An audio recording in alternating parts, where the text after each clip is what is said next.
Y hoy visita este plato de Noticias 8, edición noche, el decano del Colegio de Abogados de Burgos, el señor Joaquín Delgado. Bienvenido, buenas noches. Buenas noches, Rafa. Buenas Gracias por noches. acompañarnos. Gracias a vosotros por invitarme. Además, ayer le veíamos a usted también protagonista, entre otros, de este informativo, cuando procedíamos a informar de ese anuncio, de ese congreso que va a tener lugar la próxima semana, que va a traer a muchos abogados de España y muy relacionado con la familia. Sí, así es. El próximo viernes y el próximo sábado, los días 14 y 15, se va a celebrar en Burgos, creo que es la quinta, seguro, es la quinta jornadas de Derecho de Familia que organiza el Colegio de Abogados de Burgos y la Asociación Española de Abogados de Familia.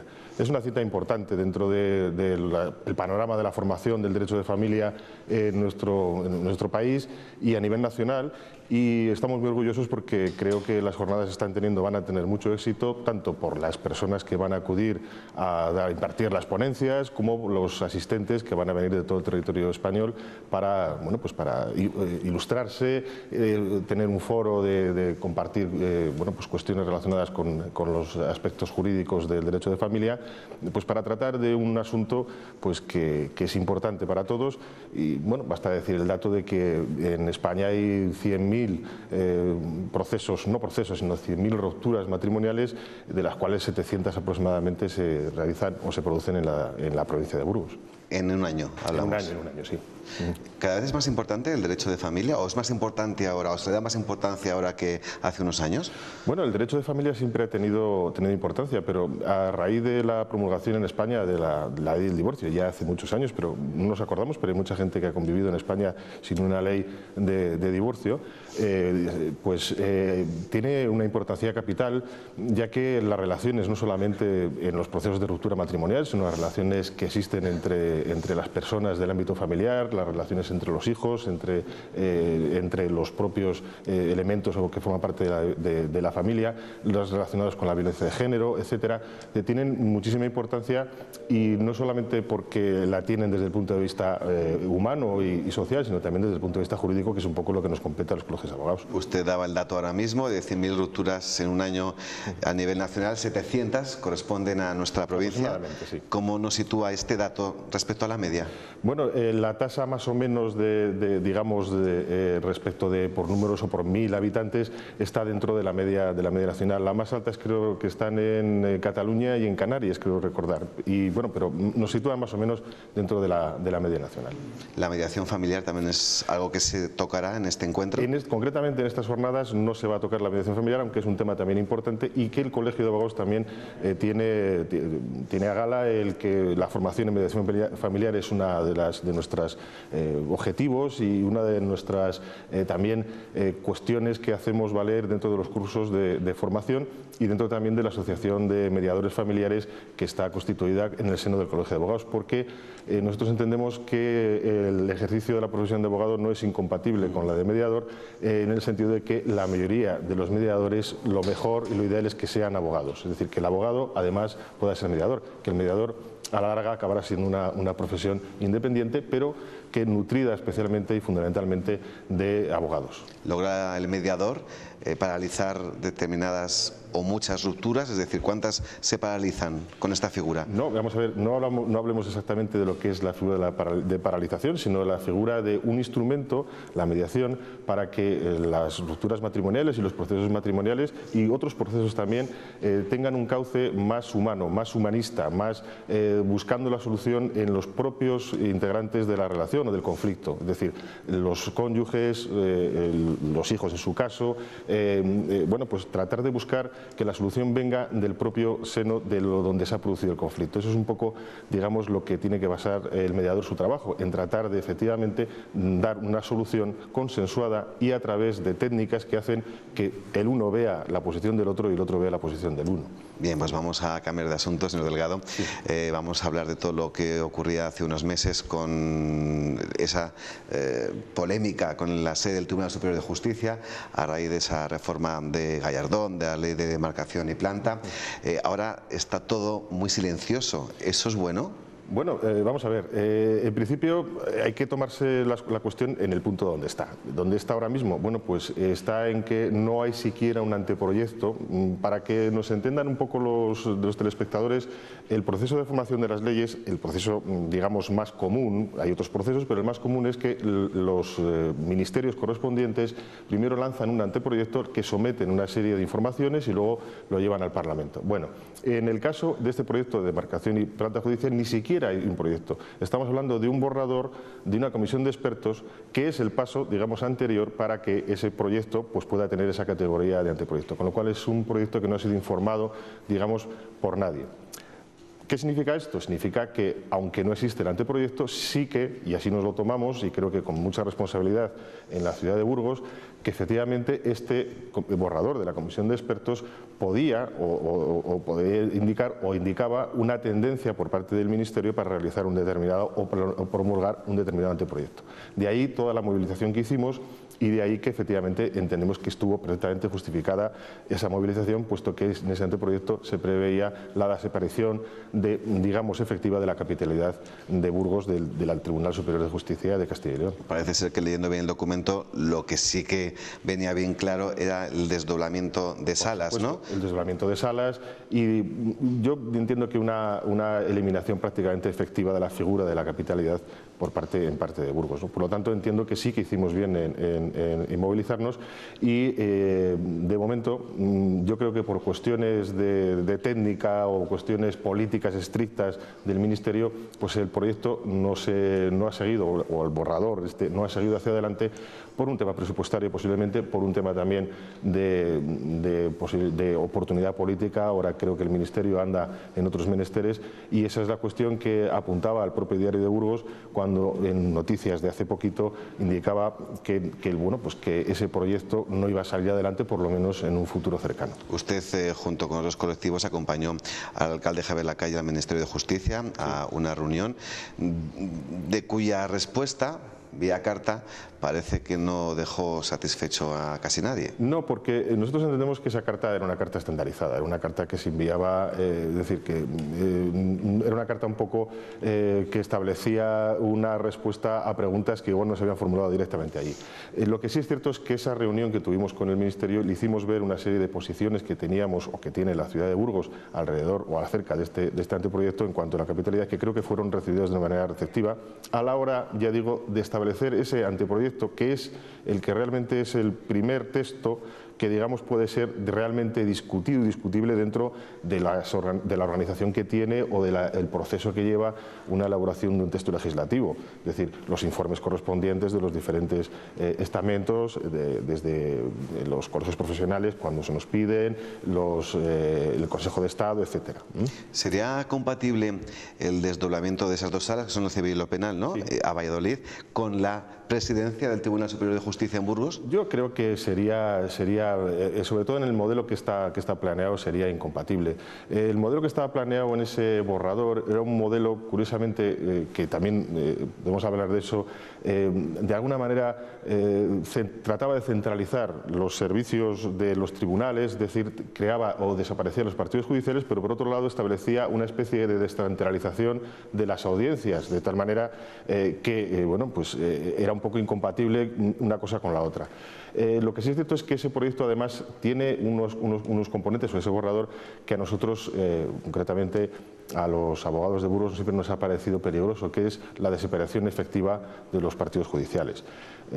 Nosotros siempre hemos considerado que la justicia, para ser justicia, tiene que ser cercana y tiene que ser accesible, y precisamente la cercanía y la accesibilidad de la justicia, la presencia judicial efectiva en las comarcas, en los territorios, digamos, de una unidad menor que la provincia, yo creo que es necesaria en el estado actual para que la justicia sea efectivamente justicia. Acaba de decir usted que es deseable que la justicia sea cercana. Yo le pregunto, eso por supuesto, pero también es deseable que sea más ágil. ¿Eso cómo se consigue? Bueno, es el viejo dilema de que si estamos en un estado de derecho o estamos en un estado de justicia.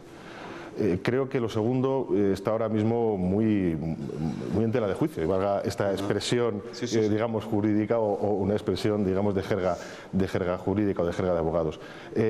Vamos a ver, no puede haber una justicia, un Estado de Derecho que sea un Estado de justicia con la implantación de las tasas judiciales, por ejemplo. Las tasas judiciales, el año que llevamos, año y poco que llevamos con ellas, han supuesto o están suponiendo un verdadero freno al ejercicio de la tutela judicial efectiva que proclama nuestra Constitución. Las tasas judiciales hacen el único efecto que han tenido, no han tenido ningún efecto que, digamos, que fuese recaudatorio, puesto que ni siquiera se ha llegado a recaudar la tercera parte de lo que se tenía previsto, no han tenido un efecto de sufragar los gastos de la justicia gratuita y, sin embargo, lo que sí que han tenido es un efecto total y absolutamente disuasorio. Yo siempre pongo un ejemplo. Parece que los gobernantes piensan que los ciudadanos se levantan por la mañana con la intención de pleitear con el vecino. Y yo creo que eso es un insulto a la ciudadanía. Si hay menos litigiosidad o debe haber menos litigiosidad, debe ser porque funcionan mejor los juzgados, porque hay más seguridad jurídica, pero no porque sea más cara o más barata acudir a la justicia. Pero entonces se ha denunciado menos a raíz de la implantación de estas tasas. El asunto es que las tasas van directamente sobre dos cuestiones. La primera, la jurisdicción contenciosa administrativa, es decir, la jurisdicción, las personas cuando vamos a reclamar una actuación que nos consideramos incorrecta por parte de la Administración, que han descendido notablemente, y luego el acceso a la segunda instancia. El acceso a la segunda instancia está ahora mismo en unos niveles bajísimos porque es muy caro, la tasa judicial hace que sea muy caro el recurrir las sentencias judiciales. Y por otro lado también afecta directamente a la clase media, que es la clase que, digamos, soporta realmente y directamente la implantación de las tasas. ¿Se puede saber en qué porcentaje se ha bajado a nivel de denuncias a raíz de la implantación de la tasa? En apelaciones estamos hablando de prácticamente un 20%. En el momento que tenemos ahora mismo estadística. En lo contencioso estamos bajando prácticamente en estudios sobre el 30%, y en el resto de jurisdicciones tendremos que establecer un estudio separado, puesto que la justicia gratuita no se aplica a las tasas no se aplican cuando hay justicia gratuita, y lo que estamos viendo es un aumento de la justicia gratuita, con lo cual los pleitos puede que sean los mismos, pero la clase media, digo, la gente que no tiene ese derecho a justicia gratuita, pues lógicamente se ve que su derecho queda cercenado completamente. Hablaba de porcentajes del 20 y 30% menos. ¿También ese porcentaje ha disminuido el trabajo de ustedes, de los abogados? Sí, bueno, nuestro trabajo evidentemente ha disminuido, y eso es, ha disminuido a los que sobre todo podemos dedicar nuestro trabajo a atender a esa clase media, los abogados de ciudades o de provincias como Burgos, con despachos medios o pequeños, y que por lo tanto se nutren de gente, digamos, de la calle, que viene a plantear sus conflictos frente a un vecino o frente a la administración, o sus conflictos penales. ¿Y cómo podría valorar la gestión del ministro Gallardón desde que tomó posesión y cogió su cartera? Bueno, ya lo he dicho, yo creo que el aspecto relacionado con la relación que ha tenido con la profesión de la abogacía no ha sido buena. Quedan pendientes muchas reformas que tiene que plantear, y que tiene que plantear desde una posición de consenso. Y la cuestión de las tasas judiciales yo creo que afecta directamente, y es tan importante que descalifica, yo creo, que su gestión totalmente. Entiendo que las tasas judiciales están siendo denostadas incluso por aquellos países que se ponían como ejemplo. En Francia se han derogado este año, se ponía como ejemplo de administración de justicia modélica, y en Francia se han derogado. Y luego además hay otra cuestión. No puede funcionar la justicia si no hay presupuesto, si no hay atención a la justicia. Y tenemos que tener en cuenta que la justicia funciona y funciona el país.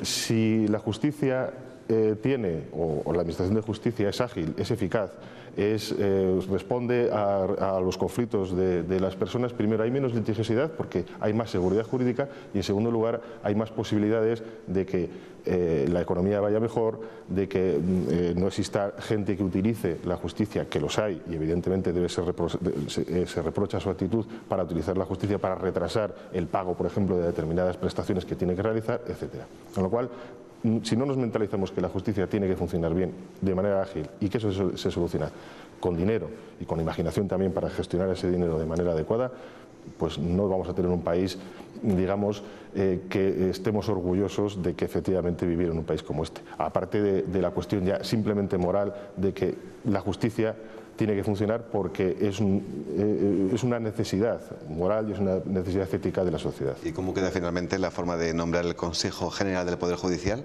Bueno, la forma de nombrar el Consejo del Poder Judicial ya ha quedado, ya se ha nombrado, al final acaba siendo unos nombramientos, entiendo que más politizados y más políticos de lo que debiera de ser, pero ya ha quedado nombrado y bueno, pues aunque ha habido muchas críticas al respecto, el Consejo General del Poder Judicial está funcionando y ya tiene unos nuevos vocales y bueno, espero, les deseo mucha suerte en su trabajo.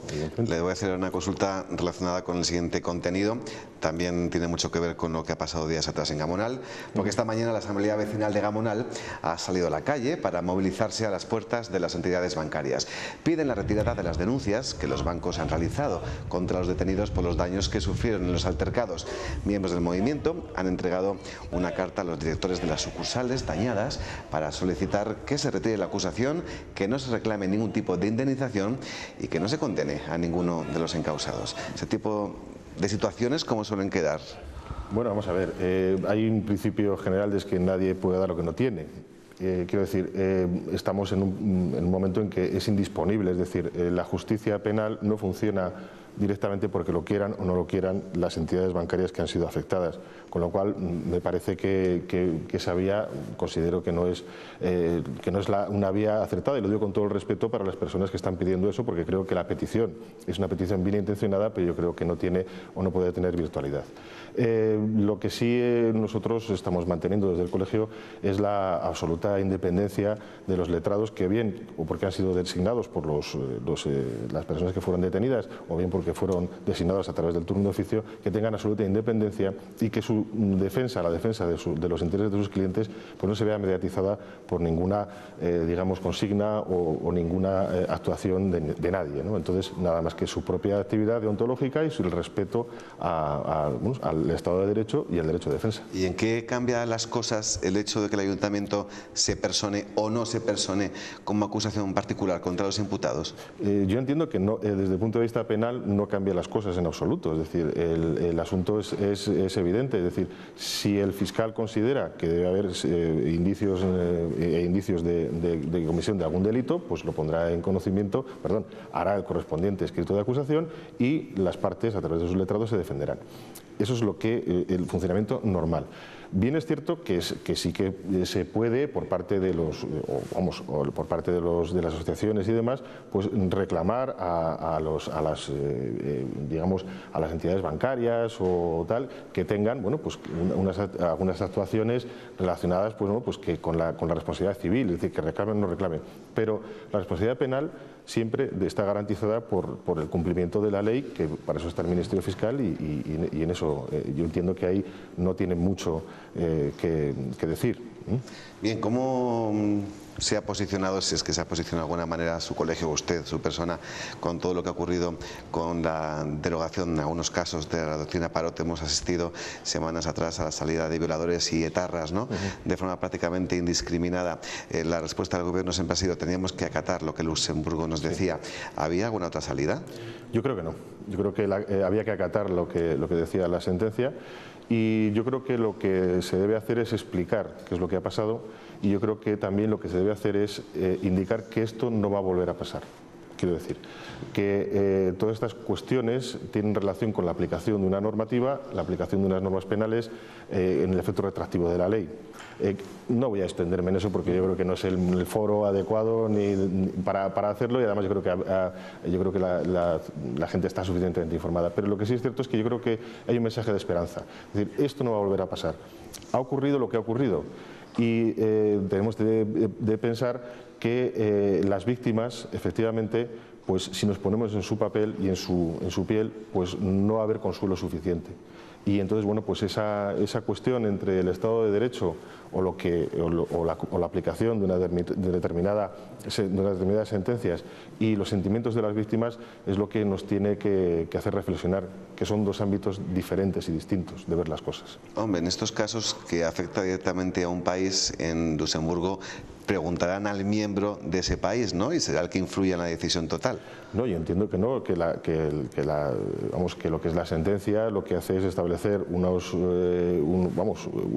construcción jurídica sobre unos hechos, sobre unos determinados derechos, y entonces lo que establece es una sentencia. Es decir, yo creo que ahí poco tiene que decir, si no es nada más que la posición que podía tener el Estado español para defender las tesis que tenía aquí el Tribunal Supremo, ¿no?